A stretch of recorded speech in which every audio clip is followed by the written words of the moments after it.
Oh, we're going to piss some people off today, Megs. It's Spencer German. It's Anthony Moeglin. We are here with you, looking back on mandatory minicamp a week ago and looking ahead to training camp later on in July.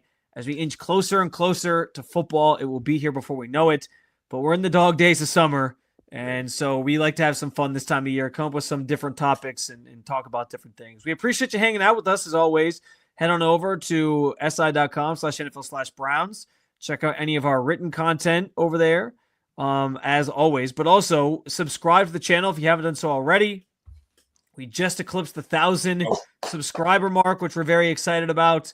Thank you to everybody. Yeah, thank you. No, seriously, like we are grateful for those of you who like our content enough to hang out and be part of the channel and participate and comment and watch and all those things. So the more the merrier.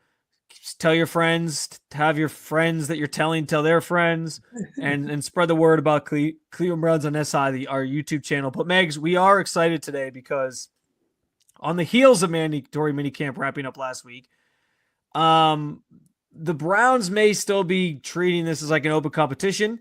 The Browns probably are going to enter training camp with some idea of who they think the quarterback depth chart looks like. And then it'll let it sort of sort itself out through the preseason games and the joint practices and all those things. But it's never too early to have some fun and try to sort of rattle off what we think the quarterback depth chart should look like after minicamp. So that's what we're going to do today. It should be a fun exercise. Yeah, no doubt. And there's some stuff. There's always going to be stuff coming out, especially over the next couple of weeks. So make sure when you're reading stuff, make sure you're understanding that this is it's a tough time to produce fresh content. So it's all something. I saw something. It was an ESPN report. It was a Jeremy Fowler reported that basically, post Browns training camp was that, Stefanski was happy with how the young guys, and you and I talked about this a number of times, happy with how the young guys kind of progressed and learned how to do an NFL practice and learned all the ins and outs, and that they really haven't considered a depth chart yet. Like all this stuff, it was very intentional on what Shedeur got, what Dylan Gabriel got, what Kenny Pickett got, what Joe Flacco got in terms of reps. It was very intentional. They all did what they were supposed to do. And now, like we talked about, once you get into training camp mode here in a couple of weeks, it's about winning a job and trying to win football games. So it's going to be interesting to see how it shakes. I will say they can say they haven't necessarily thought through that yet, and that is what Kevin Stefanski said as well. But I also think like they sort of told us or showed us what it looks like without really saying it out loud. Like the order that if the guys who were taking reps with the ones are clearly ahead of the guys who aren't. So somebody like Shedeur Sanders, lower on the depth chart, he didn't get a chance to play with the ones right now. That doesn't mean he can't change their mind. I also think too, like here's the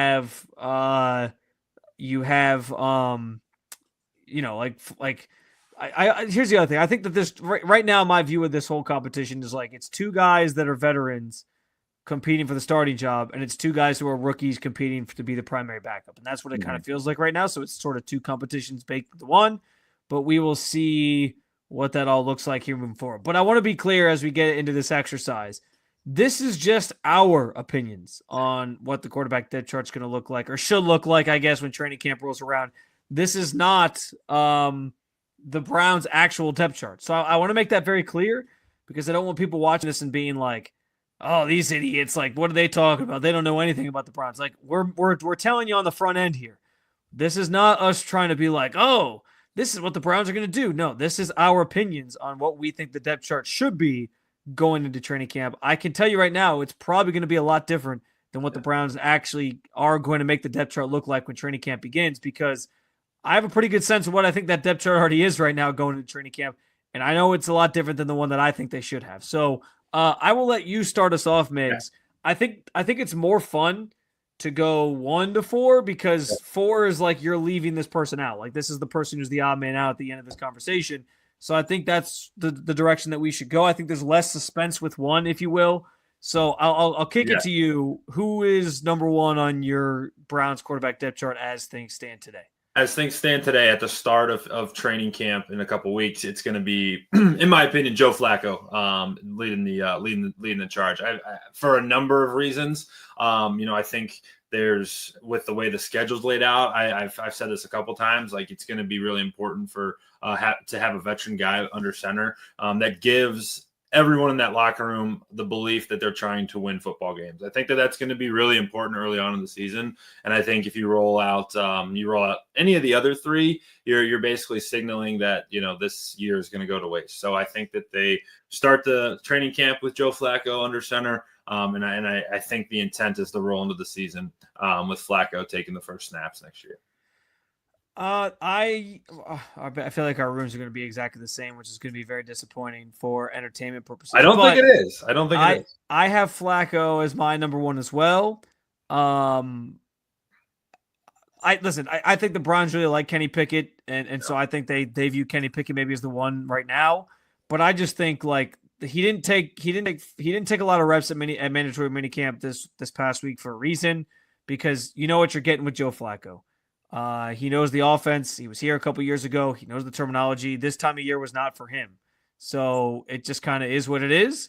And frankly, like, especially with the start of the season that you have, where it's a tougher schedule by all accounts, like this team needs a quarterback that can sort of navigate that. I also think they need a quarterback that can make a young roster better, right? Mm-hmm. Like guys like Cedric Tillman, guys like David Njoku, who's looking for a bounce back year, like Flacco raises their game. And I don't know that Kenny Pickett does that. So for me, sitting here today, based on what we've seen, what we know, I feel like Flacco should be your quarterback one when training camp opens up, because I think he is the one that gives you the best shot at winning on Sundays. And to me, that should be the goal of this team. Yeah. Granted, I know that could, I guess if the goal is to tank and not win, then that maybe changes the math on this. But for me, Flacco makes the most sense, and there's a comfortability there, and the guys know him. And I just think when they're out there in training camp going through all this stuff, you're going to see this, not that maybe the same guy from 2 years ago, because it was 2 years ago, but you're going to see remnants of like that guy who can run this offense efficiently and give you some really good production and help the offense move up and on the field and do what they need to do. And spin it all around the field. I think that's what they're going to go with and where they're going to start. All right, my second guy, number 2 on the depth chart to start the year, at least for start training camp. I think it's going to be this is interesting because I view it very similar to how you view it, how there's kind of like two competitions going on at once, where it's like, hey, the older guys are over here, and then the young guys are trying to figure out who the backup's going to be. I do think, though, it's going to be Dillon Gabriel is the intentional number 2 on this quarterback depth chart. I think they really did like him, and I think that they're going to try to give him a fair shake, because it is going to be very hard, especially as the games start happening and preseason games start happening and more stuff comes out about Shedeur and Shedeur throwing, and the hype around him is crazy. Dillon Gabriel is going to be caught in a really tough spot. I think to start training camp, they're going to try to give him the best chance to show what he's got before the Shedeur madness takes everything over. So it sounds like you're blending your thoughts and what you believe the Browns are going to do on this one. Am I right about that? Yes. Okay. Yeah. Okay. So I can respect that. I think you're probably right in that they really like Dillon Gabriel. I think that was evident by the fact that, like, hey, he got first team reps, Shedeur Sanders didn't. Like, they didn't. They divvied those up a very specific way. Being out there and seeing what I saw, though, for me, if I was the person in charge and I was set depth chart, I would make Shedeur Sanders my number 2 quarterback. He hasn't taken first team reps, as I said, so I can't consciously make him number 1. I can't put him above Joe Flacco, because until we see him in that setting and until we see him against the ones, I have to see that before I can be like, yeah, he's my number 1 guy. And I'm sure there's plenty of people who are like, well, shouldn't you have to see that before you're making your number 2 guy? And that's probably pretty fair. But I think here's the thing. Of all the guys in this competition and based on how the spring went, Shedeur was the most consistent day after day. Mm-hmm. He was making all the throws. You could see he was clearly getting better. He made the most head-turning throws of minicamp. Like, every day he had a different one. First day it was like a deep ball. Second day it was he looks off the defense to his left, then throws back right over the middle for a touchdown. Like, every day he had a throw that made you go, oh. And you could tell they were working with him on the quick game, the quick like drop back and throw really quickly, get rid of the ball. You can and basically everything he was asked to do, he was doing it. Now that comes with the caveat of He was doing it against 3s and 4s and 2s, but it seemed like even when he was in those drills with the 2s, he was able to do it, deliver the ball effectively, go through his progressions, go through his reads. It was basically as advertised. It was the things that Shedeur Sanders was known for out of college. We saw that on display. And I have confidence, and this is sort of coupled with how I thought about him coming out of the draft, where I was like, I think this guy could be a starting quarterback in the NFL and be a damn good one at that. So understanding that, I'm putting Shedeur number 2 and saying, going to training camp for me, he would be my number 2 guy, but I want to see him with the ones to get the full context of everything. Yeah. But I feel good about him as a player. I've liked him from the beginning here. And I would be comfortable making him my number 2 quarterback. Yeah, if it was up to me. And I think that it's a neck and neck race. Like I think, and obviously on my depth chart, I have him number 3 right now to start training camp. But I think that it's going to be very, in my opinion, quick before things change in one way or another. Right? I'm very truthfully like.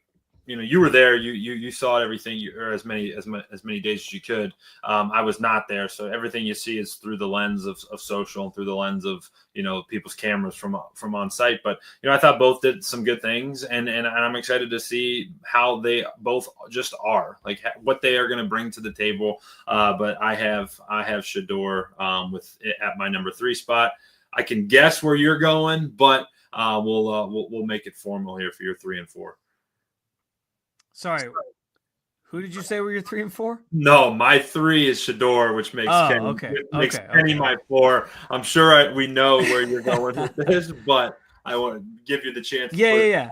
No, I'm going Dylan 3, because I admittedly coming out of this whole process, I hadn't watched a lot of Dylan Gabriel tape going into the draft because I was like, they're not taking this guy. He's going to be like a late round pick. Like they're going to take a quarterback much higher than this. Then they took him in the 3rd round. I had to watch more Dylan Gabriel. They fell in love with the intangibles with him. I think we saw a lot of those things out on the field the last couple of days. The arm strength is there. He can really zip it. I think like you saw a guy who has some poise in the pocket, and you start to see some of the reasons why they like him. But I still do think that his height is going to hinder him. And I think that showed itself on the field, especially against the ones, where he had some issues seeing guys in certain plays. He was high with the ball. He was throwing the ball off target a lot. Now, again, I was the one who was saying this time of year is less about the results and more about like the process. And yes, he was able to kind of go through his reads and he'd find the right person from my perspective. But it was just that he was missing them. And so those are things you can hopefully clean up. So I think there's some potential there. I liked what I saw from Dylan Gabriel, especially as it sort of wore on. I thought he got better. He looked really good, same way Shedeur did against like the 2s, the 3s, and the 4s. So he deserves credit for that. I can't make that a reason why I like Shedeur and not make it a reason why I like Dylan Gabriel. I just think Shedeur is going to be the better player in the long run, and that's my opinion. So I have him 2. I have Dylan Gabriel 3. I think the team obviously really likes Dylan Gabriel. I think they view him as somebody who can make this team and maybe be here for a long time. We'll see. And then that obviously leaves Kenny Pickett as my 4th guy, or my odd man out, if you will. And I just think that goes back to me, he was the most inconsistent throughout this process. I know he's a veteran. I know that the team really likes him. And for that reason, he might end up being the starting quarterback week 1 regardless. But for me, I think he was the most inconsistent. He had his best day on Thursday. So I guess that was encouraging, a good way to end the camp for him. But I just don't know. I get like if this all ends and maybe him and Flacco both just like look inconsistent throughout camp, and then like, what are you going to do? Right. Like you can name either one of them, but I just don't know how, like, if the guy that we saw the last couple weeks is the guy that's there in training camp, I don't know how you sell that to the team unless your goal is to like lose game. And that's, I don't know, man. Like maybe some of this is still being jaded by his time with Pittsburgh, which is maybe wrong of me because he had a terrible offensive coordinator there. But I've never been sold that Kenny Pickett's going to be this like great starting quarterback. If he was their backup, which is what I felt like they traded for him in the first place, fine. But for him to be a starter, I'm not there. I'm not sold. And the Browns, like, you got to remember too, like this Browns defense played against him 4 times, right? Like they know what it is. Myles Garrett knows what he is. Denzel Dorian Thompson-Robinson's one win came against Kenny Pickett. Yes, correct. So it's like you're not going to roll that out there and then convince everybody that you're trying to go all in. You know, so it's a hard thing to sell. It's a hard thing to sell. It's a really hard thing to sell, and even they don't care about. I shouldn't say they don't care about the fan base, but it's like that's the last thing on the priority list. You roll out Kenny Pickett in week 1 to this fan base, they're going to burn that stadium down. So who got it right? Who got it wrong? My list, my depth chart is Flacco, Shedeur, Gabriel, Pickett. Megs is Flacco, Gabriel, Shedeur, Pickett. Whose do you like better? Who got it more right? Who's more on the right track?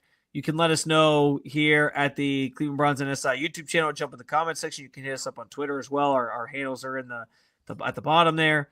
But we'll move on because I think that's a fun conversation, and we sort of broke it down, I think, in a good way. But speaking of the Browns offense, Megs, like even starting the show the way we did, talking about the quarterbacks, there has been so much fair on this quarterback competition that I think that we've neglected to talk about something that I think is massively important to the success of this team this year, and that is going to be the run game. And I can tell you, man, like Quinshon Judkins looks like he's going to be a legit, like a legit running back in this league. Like he's going to be good. Now I know, as Deuce Staley said, they were running around in pajamas, is what he called it. They just had helmets on. There was no full pads, so you can't get the full context of everything. But couple really nice plays from him where he's like jump cutting outside when guys get in the backfield and making guys miss and like making a first down out of nothing. Like he looks legit. I think the fact that this offensive line is healthy is a massive thing that hasn't been talked about enough. We've talked about it a little bit with DeJuan Jones, but the entire group, Jack Conklin's healthy, Joe Bitonio's healthy. Like they're getting back to what they did best in 2020 and 2021, as Joe Bitonio said. Which they were a strong run team under Stefanski in his offense. That was their bread and butter. I don't know that we've talked enough about the fact that, like, if there's a reason this team is going to overachieve, it's going to be because of that run game. Mm-hmm. And as much as the quarterbacks are going to catch everybody's attention because it's the quarterback position and you don't have a starter right now, I think we can't forget that, like, this team's identity is going to be draped in that, in the run game. And how like they're going to go as far as that group kind of takes them. And they have a chance to really be good because I think a lot of people sort of just assume this offensive line is no good anymore because they took a step back last year. But we got to remember, like, they weren't running the same offense as they were in previous years last year. Mm-hmm. They were trying to build this offense for Deshaun.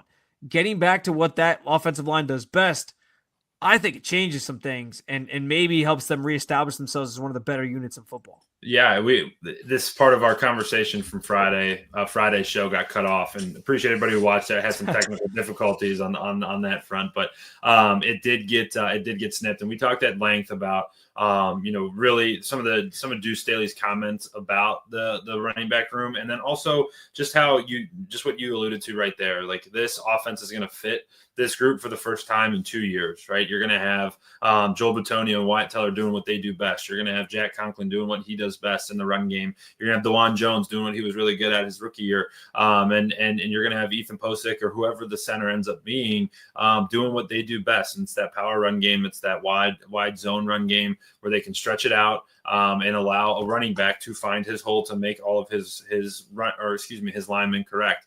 That's what Nick Chubb was unbelievable at. His patience was amazing. And it also helped that he wouldn't get touched for 5 yards past the line of scrimmage. And that was a massive thing. So you're hoping that you can find a little bit of that left with Joel Bitonio, who's definitely, winding down in his career, and Wyatt Teller, get him back into his proper shape. And then these two young running backs, man, like, we watched Quinshon Judkins. I'm sure if you're watching this show here, you're an Ohio State fan, you've watched him. He was unbelievable at Ole Miss. Like, I encourage people to go back and watch some of that Ole Miss stuff because he was a sicko. He was actually insane down at Ole Miss. And then Dylan Sampson, we didn't get to see him, or Buckeye fans didn't get to see him when Tennessee came to town. He was the offensive player of the year in the SEC. He rushed for 1,400 yards, 22 touchdowns. Like, he can really go. He's got that big play capability to him. And there's going to be a little thunder lightning to this backfield. And if it does pan out the way that they plan it to, it's going to be exactly perfectly put by you. The reason why this team overachieves as opposed to the alternative. Yeah, and to be clear, like I get it. Like the quarterbacks are always going to dominate no matter what team it is. But no matter who's starting, the run game is going to be the thing that they can fall back on. Like if it's one of the rookies, having a good run game is going to help them get more comfortable, right? Kind of ease into things. If it's Flacco, we know how much Flacco loves play action. Like it's going to help that part of his game just grow even further. So like, you know, like, I don't know. I just think we've spent so much time talking quarterbacks, and we haven't spent nearly enough time talking about the thing that is really going to define this team. And that is this run game. And I think it has a chance to be really special. Deuce Staley talked about how they feel like they really have the guys to do what Kevin Stefanski's offense originally called for. And you know, when he first got here in 2020 and 2021, and how they are going to lean into that with Samson sort of spelling Quinshon in certain situations, especially third down, and just kind of going from there. So I don't know, man. Like I'm fascinated to see what it looks like if this team is going to, like, if there's fans getting ready for the season and they're like, it's going to be another bad year, and and you're looking at the Vegas odds and it's like 3.5, 4.5, 5.5 wins. If you were looking for something to hold on to of like, well, hey, how can they be in the hunt come December? It's going to be because of this run game. They need, I've said it before, like with how bad the offense was last year, you just need competent offense. And that starts with the ground game, being able to extend drives, finish drives to points. Like I think Quinshon Judkins is going to have a good amount of touchdowns because he's going to be counted on to, you know, take this offense down the field and get them in the red zone and finish drives with scores. So yeah, like I just think we're forgetting, because we're so wrapped up in the quarterback competition, what the real identity of this team is going to be. And yes, the quarterback helps, like depending on who it is. If you have a veteran out there who's done it before, like they're going to benefit massively from a great run game. But the rookies can sort of feel more comfort in having that as well. No matter what part of the season you're in, if they decide to pivot to the rookies at some point or whatever, like you're going to set yourself up for success just because of that group. So I just think it's an exciting thing. I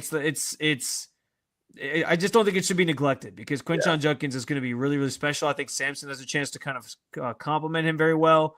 And we kind of forget how important that phase of the team is to this team's success. Well, and I would also add, without nerding out totally on X's and O's, but like having a good run game gets you out of 3rd and 7s, 3rd and 8s, 3rd and 9s, because when you can establish the run in a football game, you can start on 1st or 2nd down, and you can guarantee yourself 3 or 4 yards, right? Where last year, every time they were running the ball, they were losing yards, and now you're in bad situations. Now you're dropping back in bad situations. Like they need to get back to that run first style of an attack to give themselves advantageous opportunities and take the load off of the quarterback having to make all the plays. I think it's going to be great, and they got all the pieces to make it work.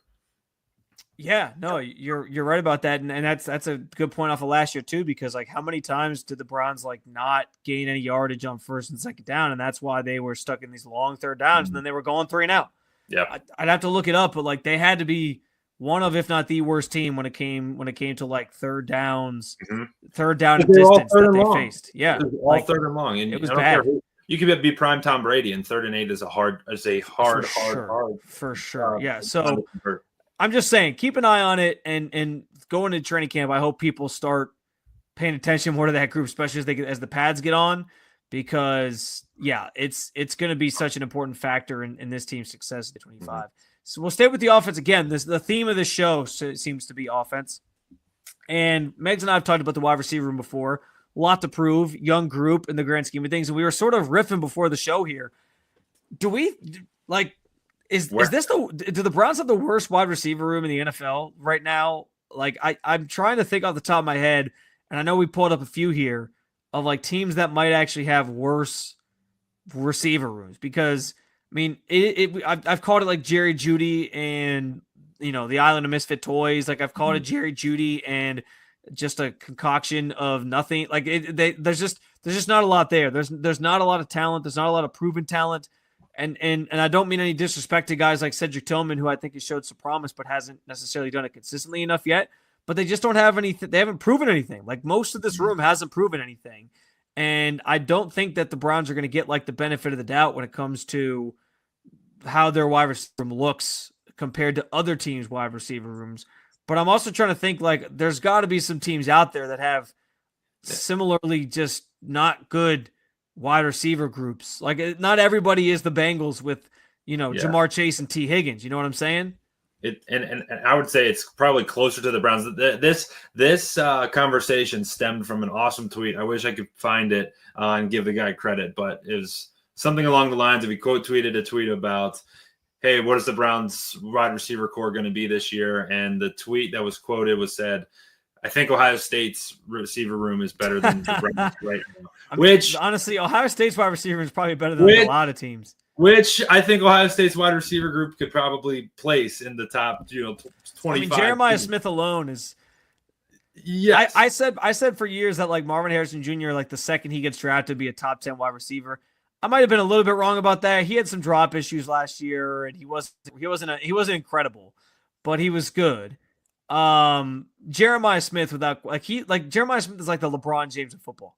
Like he's just built different, born with incredible, and he was born in like an incredible gene pool, like just an unreal talent. Like that guy could play tomorrow and nobody would bat an eye. Like he could suit up in the NFL tomorrow and he would look the part and probably have 80 yards and a touchdown. Like that's the way it would be. But I think that, while that's a funny comment, there may be some truth to it because like you said, again, no disrespect to anybody. It's just a lot of unproven dudes in that Browns room, right? So it's Jerry Jeudy, then it's hopefully you're going to get something really good out of Cedric Tillman. I firmly believe that I think Tillman's going to be a really good receiver, and he's actually exactly what the Browns need, opposite of Jerry Jeudy. And then you go after that, you get the Deontay Johnson, which nobody knows what he's going to be next year. And then after that, it's Jamari Thrash and Michael Woods III. Like those guys, that whole group, outside of Jerry Jeudy, you don't know who you have. And Jeudy did have a career year last year, but there's still questions to be asked about, some of the weird drops that he had and some of the things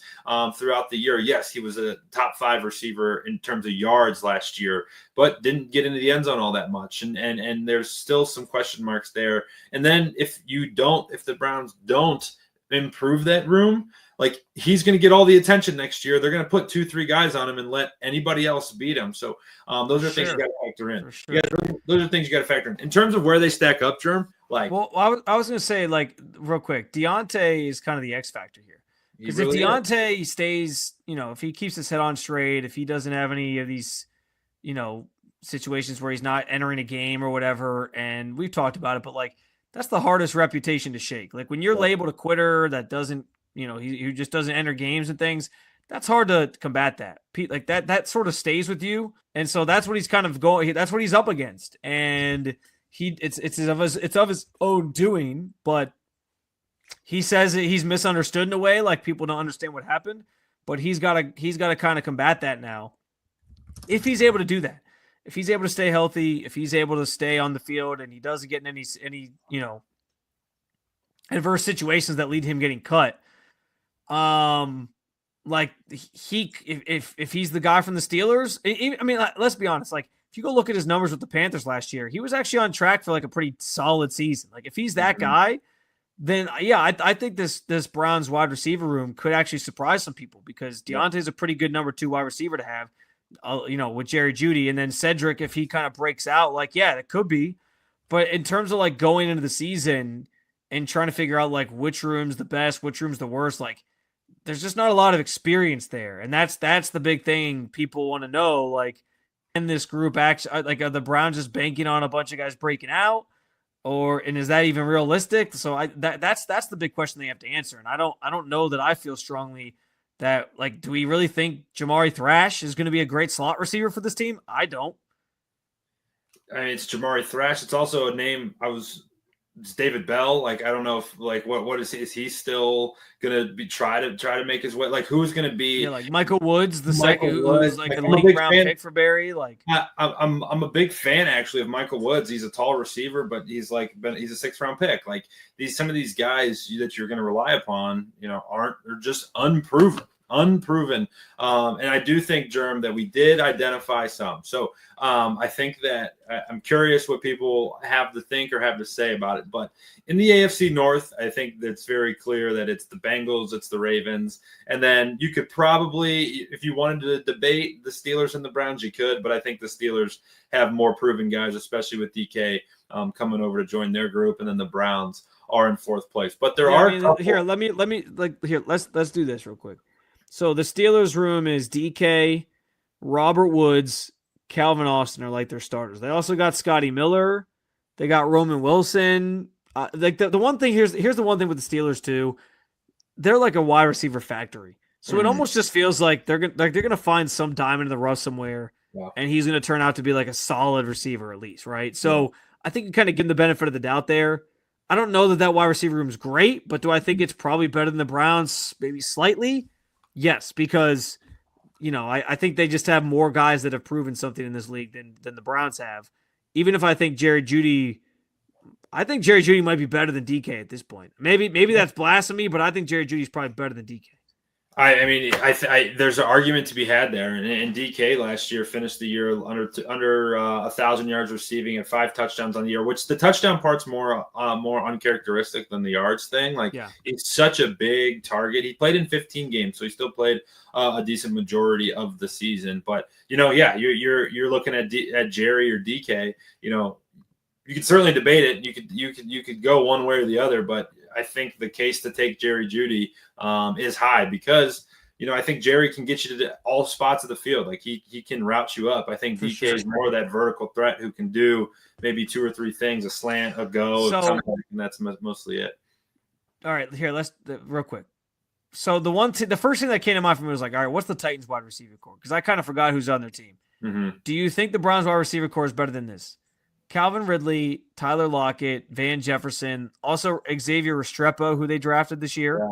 Treylon Burks is there. There's a couple other guys. Does that room seem better than the Browns? That room seems like on par for the Browns. I think I would give but I think they have more proven guys. That's my thing. I would give the not, but proven, we have to draw a line between proven and old. Tyler Lockett's proven.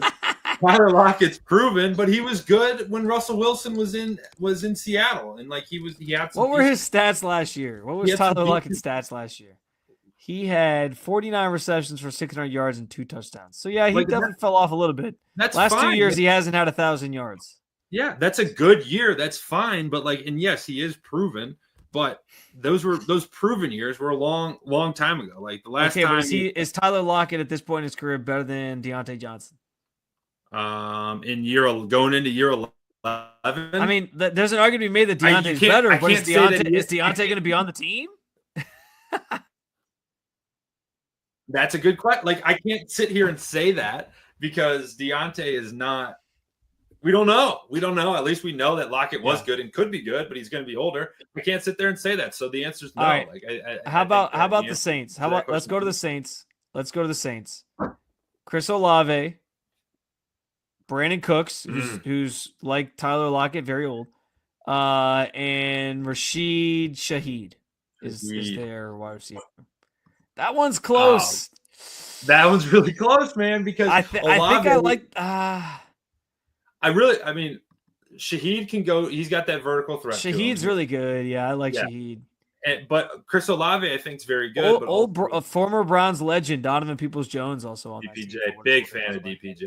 Big fan. I think the Browns wide receiver might be better than the Saints. I think so. I think I like the Browns better than the Saints, especially because Olave tends to get injured. Has had some injury history. How about let's go to the Cardinals? We know Marvin Harrison Jr. He should be great.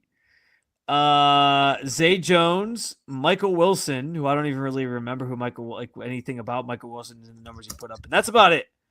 They got Greg Dortch. They got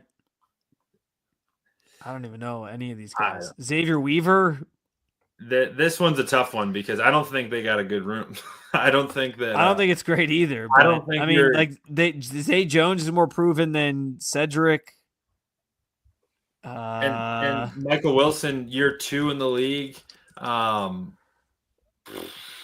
When did he get drafted? 3rd round draft pick in He got drafted in 2023. 2023. He's put up he put up similar 500 yards. Yeah, each of the first 2 years, 7 touchdowns between the first 2 years. Yeah, and 560 yards, 565 is first year, 548 is second. Room might be better than that room too, if we're being honest. I think so, and if not, I think the Browns room is probably better than that room, but very close. Like I think it's now. I would say Trey. I think Trey McBride's better than Njoku. That takes their passing game to the next level. Yeah. That changes some things. But I think right now I'd say the Browns are better than them, and the Browns are better than the Saints. We found one. This is the one that the Browns are without question better than. Like no matter how you feel about the other two we just talked about, if you don't think the Browns wide receiver room is better than this one, then you need to get help. The Raiders, Trey Tucker, Jack Beach, who they just took in the draft this year, and Jacoby Myers. Jacoby Myers is basically he's your slot guy, but he's like your most proven guy. That's their wide receiver. Now they got Brock Bowers. But if we're talking just wide receivers, that room is trash. I'm sorry. That room is not good.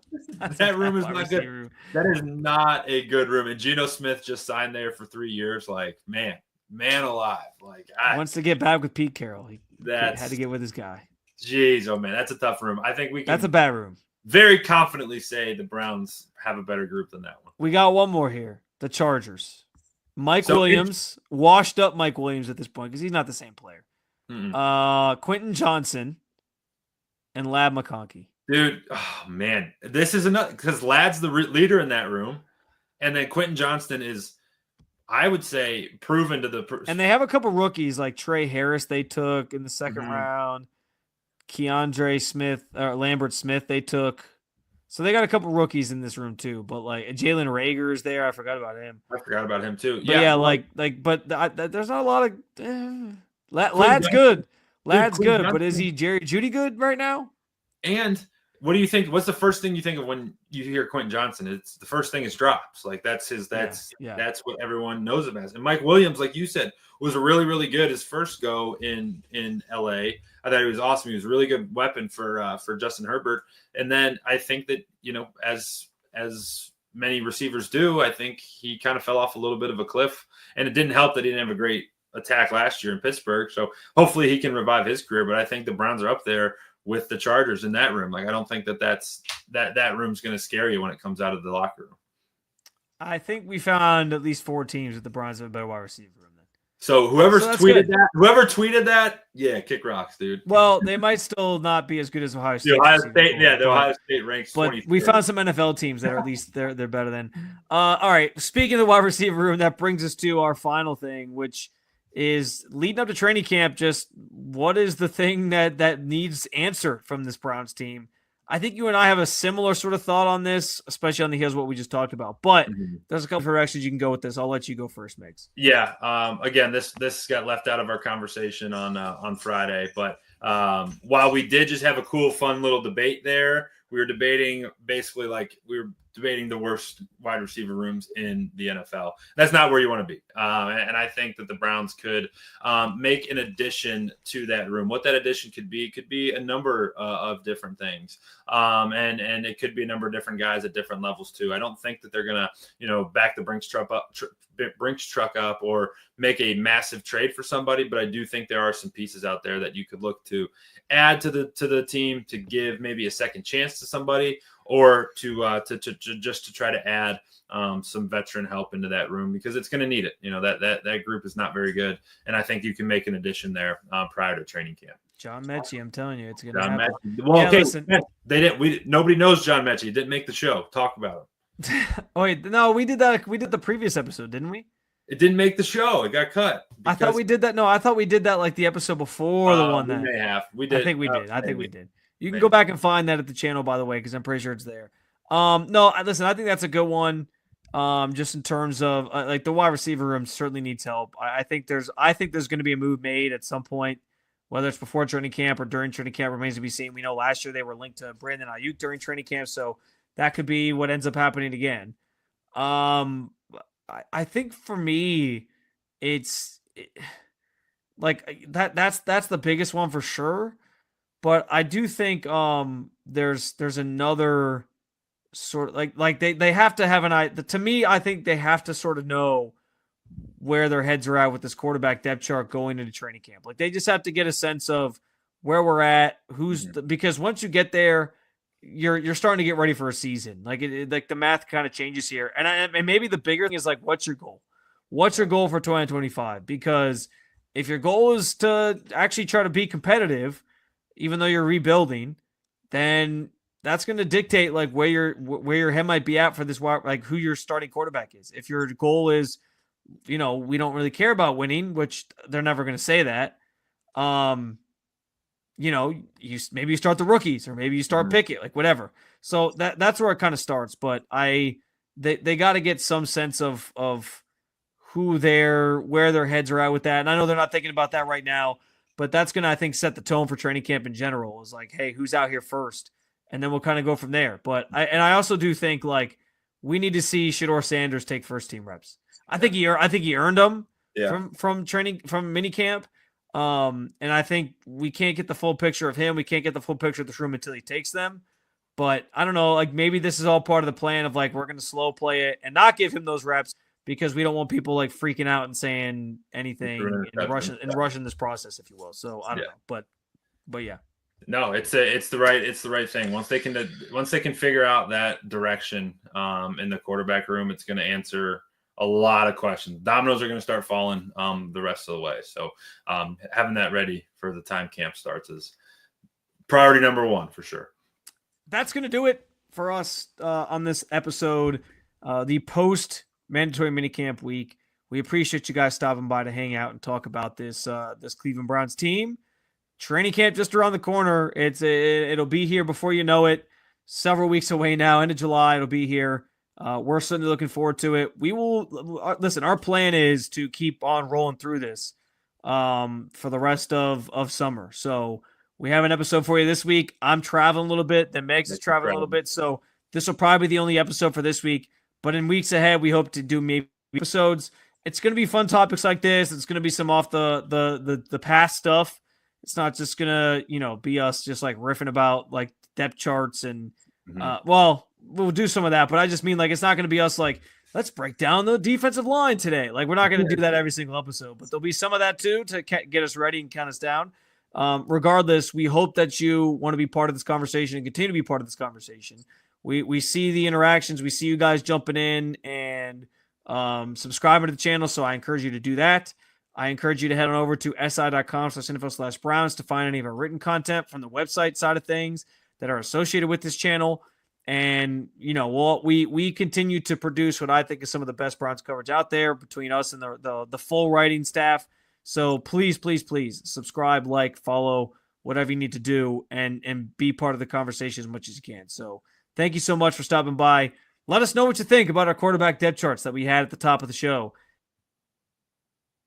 Or if you think I'm crazy or you think Megs is crazy, you can share that with us and it won't hurt our feelings, I promise. So thanks again for watching. Have a great week, and we'll be back with more Browns content for you. Keep on following along with all things Cleveland Browns right here with the Cleveland Browns on SI.